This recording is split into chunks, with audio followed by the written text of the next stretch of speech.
রাধারানী খবর পেয়েছেন কৃষ্ণ চন্দ্রাবলীর কুঞ্জে গেছিলেন। তাই রাধারানী কেঁদে ভাসাচ্ছেন, মুখ ফুলিয়ে বসে আছেন। এবার কৃষ্ণ ফিরলেন। কৃষ্ণ ফিরতেই রাধারানী একদম রেগে গরম,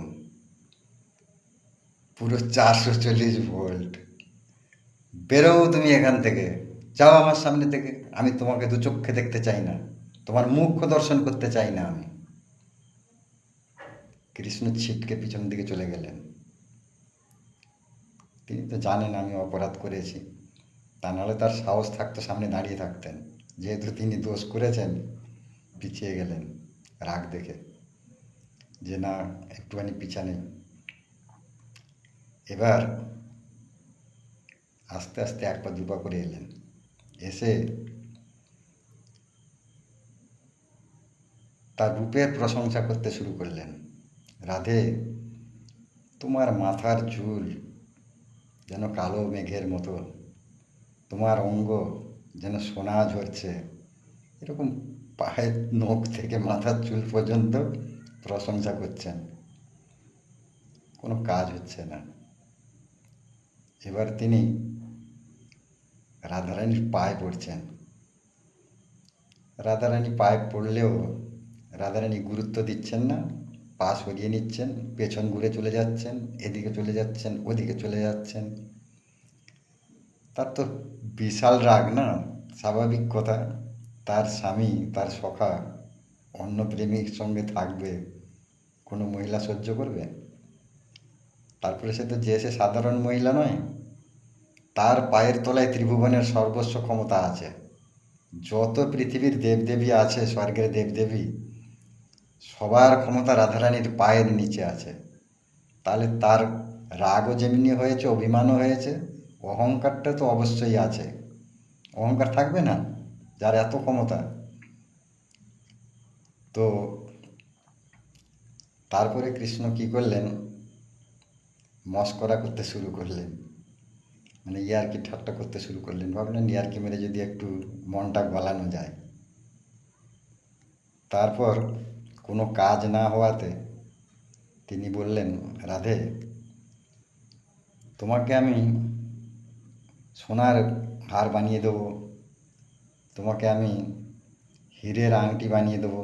তোমার এই আঙ্গুলে হীরের আংটি খুব সুন্দর লাগবে, তোমার এই গলায় মুখ এই এই হারটা বানালে সুন্দর লাগবে। রাধারানীর কোনো তাতে মন গলছে না। এবার তিনি কোনো কিছু কাজ হচ্ছে না দেখে সখীদের শরণাপন্ন হলেন। ললিতা, বিশাখা, ইন্দুরেখা, এদের কাছে গেলেন। গিয়ে বললেন, দেখো, রাধারানী মান করেছে, সে আমার কোনো কথাই শুনছে না, তোমরা কিছু উপায় করে দাও। তখন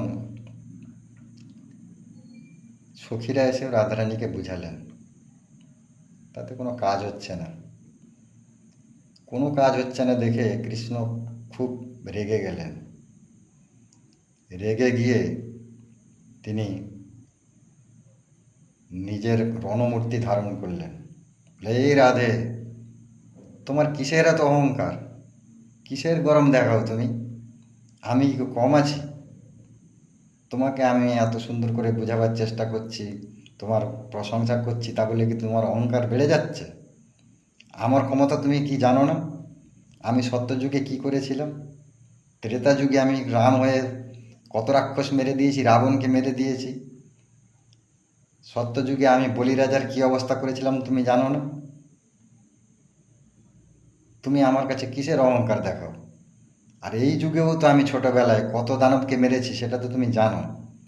বকাসুর, অঘাসুর, কালিয়নাগকে কীভাবে আমি নাকানি চুবানি খাইয়েছি যমুনা নদীতে, সবই তুমি জানো। তুমি কিসের অহংকার দেখাচ্ছ আমার সামনে? রাধার তখন অহংকার কমাতো দূরের কথা, আরও 10 গুণ বেড়ে গেল। রাধা আরও গরম হয়ে গেলেন। কৃষ্ণ ভাবছে এ তো বেকায়দা হয়ে যাচ্ছে, কোনো কাজে লাগছে না, এ তো উল্টো কাজ হয়ে গেল। তখন কৃষ্ণ কোনো উপায় না থেকে কি করলেন, অসুস্থ হওয়ার ভান করলেন। বলে, রাধে, আমার মাথা ফেটে যাচ্ছে, তুমি আমাকে বাঁচাও, তুমি আমাকে বাঁচাও। আমার মাথা ফেটে গেল, আমার বুক ফেটে যাচ্ছে, আমি সারা শরীর যন্ত্রণায় থাকতে পারছি না। এই বলে রাধার উপরে তিনি পড়ে গেলেন, রাধাকে আলিঙ্গন করলেন।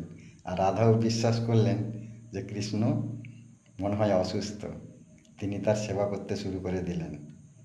তো খানিকক্ষণ পরে রাধার মান এমনিতেই গলে গেল, কারণ তিনি তো সেবা করেই ফেলেছেন, আর মান করে থাকবেন কি করে। তো আজ এই পর্যন্ত, সবাই ভালো থাকবেন। আগামীকাল রাত 9:30টায় অন্য একটি ভিডিও নিয়ে আসবো, সবাই সঙ্গে থাকবেন। এবং ভিডিওটি কেমন